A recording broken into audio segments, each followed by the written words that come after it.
السلام علیکم ورحمۃ اللہ۔ میں بعد میں وجہ ہے میری۔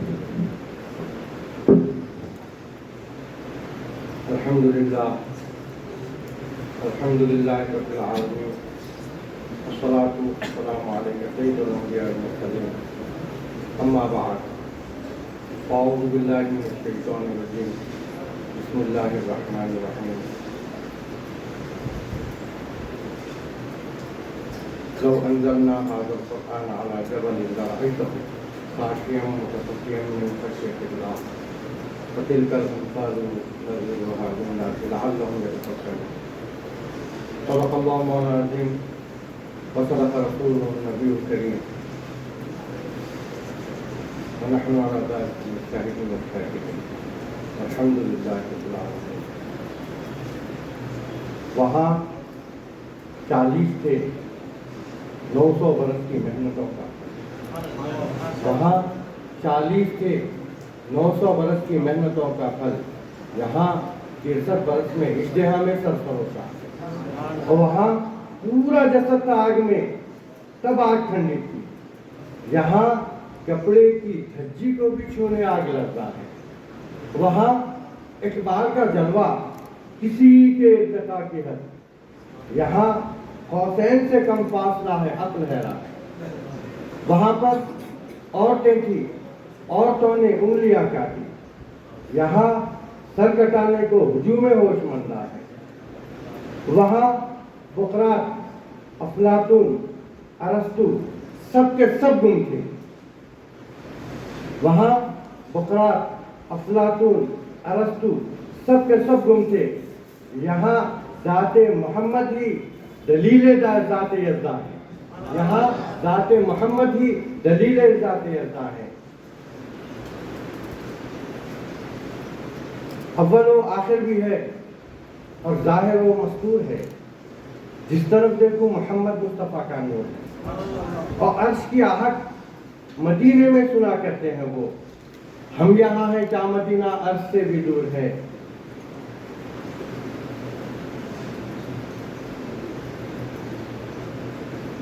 جو کالے رنگ کے اعمال ہے امت کے چھپ جائیں، جو کالے رنگ کے اعمال ہے امت کے چھپ جائیں، کنی ہے اس لیے کالی نبی نے کمبلی اپنی، کنی ہے اس لیے کالی نبی نے کمبلی اپنی۔ ادب گاہے زیر آسماں از اشناز کر نفس ان کا دمی آئے، انہیں تو باعثی دیا وہ مصطفیٰ برسا خیش را کے دیم، اگر بہو نہ رسیدی تمام کلہا۔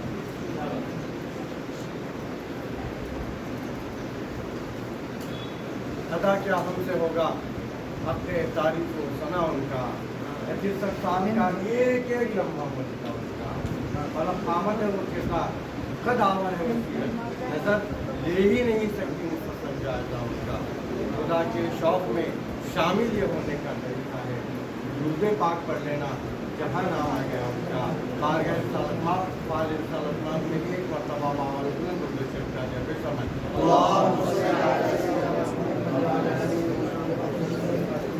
دستے اقدس پہنچ کر ڈالا گیا جو آگ میں، آگ لمحہ پادشاہ محسور ہے اگر دل میں محبت احمد مختار کی، پھر جہنم کی حفاظت کے لیے مجبور ہے۔ بارگاہ رسالت ماپ و آل رسالت ماپ صلی اللہ علیہ وسلم میں ایک مرتبہ باوجود بلند و شریف کا جب سمجھ اللہم صلی علی سیدنا محمد وعلی آلہ وسلم۔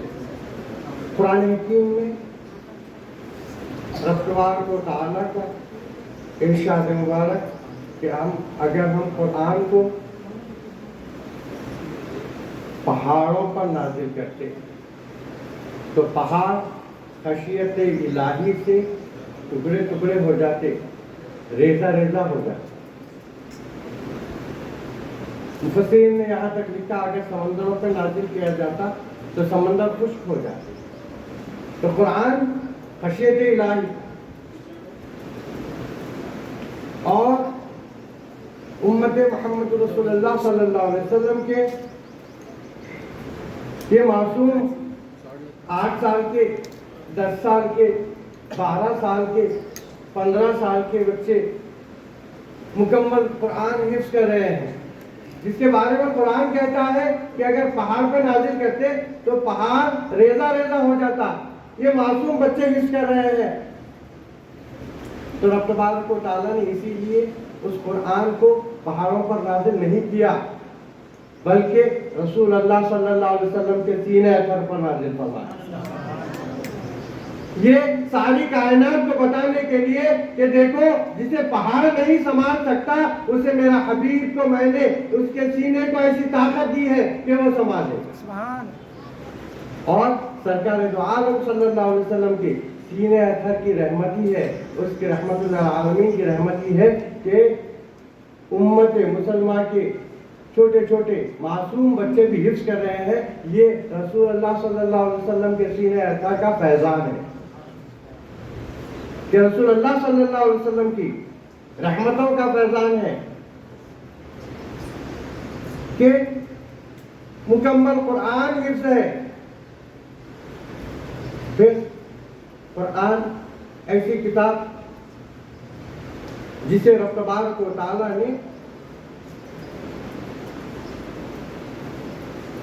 حضور اقدس صلی اللہ علیہ وسلم کا معجزہ عظمیٰ کہا، سب سے بڑا معجزہ ہے۔ تمام انبیاء علیہ السلام کے معجزات تھے، حصی معجزات، حضرت سلیمان علیہ السلام کا معجزہ ہو یا حضرت موسیٰ علیہ السلام کا معجزہ ہو، حضرت عیسیٰ علیہ السلام کا معجزہ ہو، یہ تمام حصی معجزات اسی وقت کے لیے کتابیں نازل ہوئی، ایک دور کے لیے، بعد میں ان کتابوں میں تحریف ہوئی۔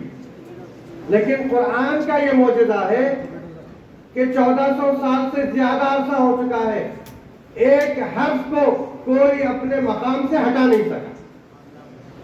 حالانکہ حضور اقدس صلی اللہ علیہ وسلم کے دور میں بھی قرآن کے دشمن، حضور کے بعد بھی قرآن کے دشمن، لیکن کسی میں یہ جسارت نہیں ہوئی، یہ ہمت نہیں ہوئی کہ قرآن کے ایک حرف کو، لفظ تو دور کی بات ہے، ایک حرف کو اپنے مقام سے ہٹا سکے۔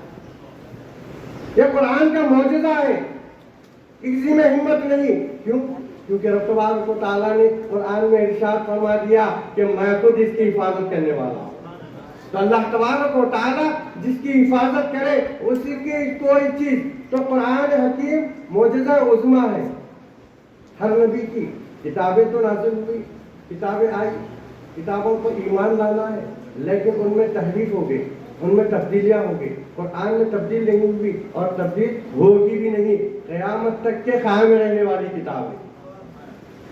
یہ کتاب قیامت تک کے قائم رہنے والی ہے کہ اس کا یہ معجزہ عظمیٰ ہے کہ تمام انبیاء کے معجزات دیکھ کر اس وقت ایمان لانے والے ہیں، لیکن قرآن ایک ایسی کتاب ہے جس پر ایمان قیامت تک کے لوگ، یہ معجزہ عظمیٰ ہمیشہ باقی رہنے والے معجزہ، سب سے بڑا معجزہ جس پر قیامت تک کے لوگ قرآن سن کر ایمان لاتے رہے۔ قرآن کا معجزہ یہ کہ قرآن کا پڑھنا بھی ثواب، قرآن کا سننا بھی ثواب، قرآن کا دیکھنا بھی ثواب۔ یہ تمام چیزیں عبادت میں شامل ہو جاتی ہیں، تمام عبادتیں۔ اور رب تبارک و تعالیٰ نے اپنے حبیب کو قرآن سے جدا نہیں رکھا، جیسے حبیب ویسے قرآن، جیسے رسول اللہ صلی اللہ علیہ وسلم ویسے قرآن۔ حدیث پاک میں ہے حضور اقدس صلی اللہ علیہ وسلم کے اخلاق حسنہ کے بارے میں ام المؤمنین حضرت سیدہ عائشہ رضی اللہ عنہا سے کسی نے دریافت کیا تو آپ نے ارشاد فرمایا، کیا تم نے قرآن نہیں پڑھا؟ اور پھر قرآن ہی میں رب تبارک و تعالیٰ نے رسول اللہ صلی اللہ علیہ وسلم کو نور فرمایا، قد جاءکم من اللہ نور و کتاب مبین کا، کہ حبیب پاک صلی اللہ علیہ وسلم نور ہے، ساتھ ہی کتاب مبین ہے، قرآن ساتھ ہی ہے۔ پھر قرآن اسی میں ارشاد ہے،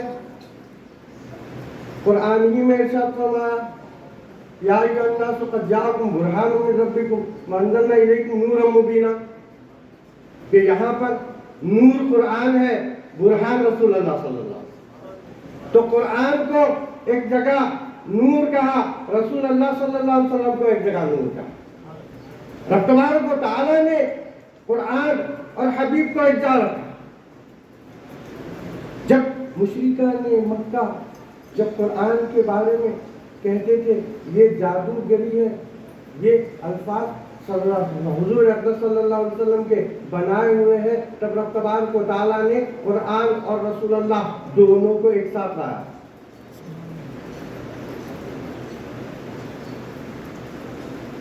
دونوں کو ایک ساتھ کہ اگر وَإِن كُنتُمْ فِي رَيْبٍ مِّمَّا نَزَّلْنَا عَلَىٰ عَبْدِنَا فَأْتُوا بِسُورَةٍ مِّن مِّثْلِهِ۔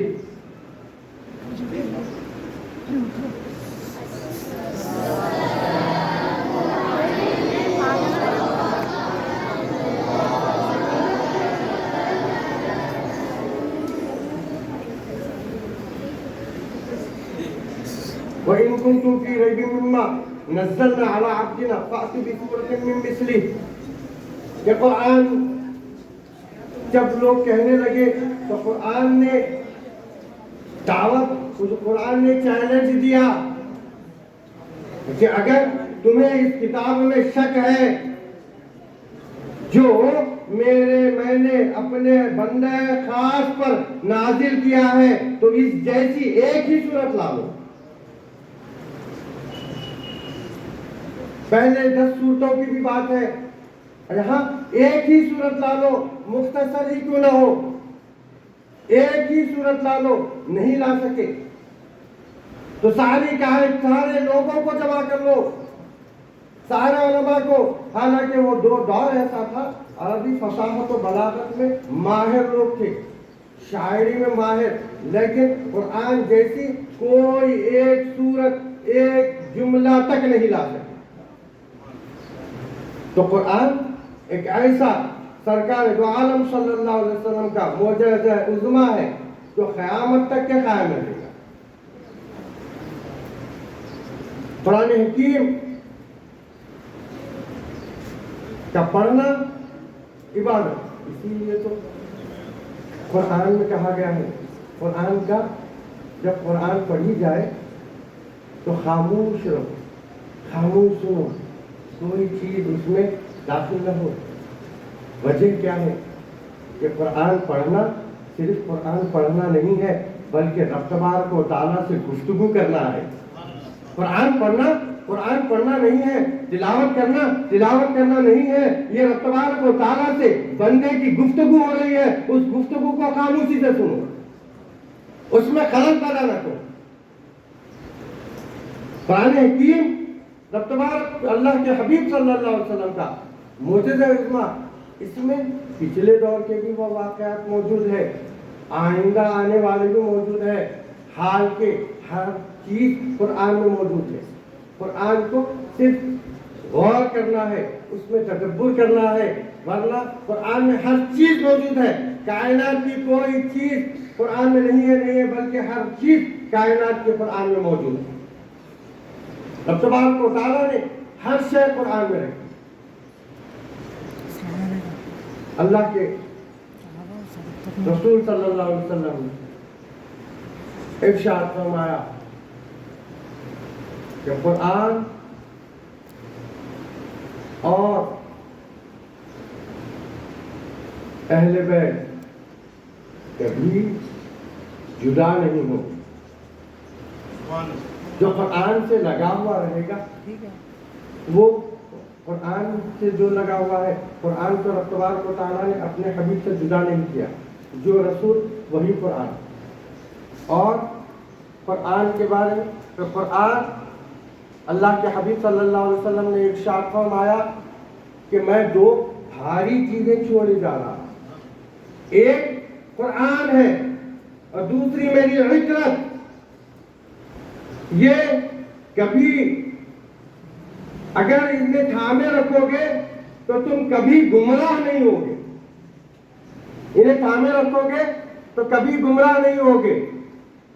اور ارشاد مبارک کہ قرآن اور اہل بیت کبھی جدا نہیں ہوں گے یہاں تک کہ حوض کوثر پر مجھ سے ملاقات ہوگی، یہاں تک کہ حوض کوثر پر مجھ سے ملاقات ہوگی۔ دعا فرمائے کہ رب تبارک و تعالی ہمیں اپنے حبیب پاک صلی اللہ علیہ وسلم کی سچی پکی پاک محبت کی دولت سے معلومات فرمائے۔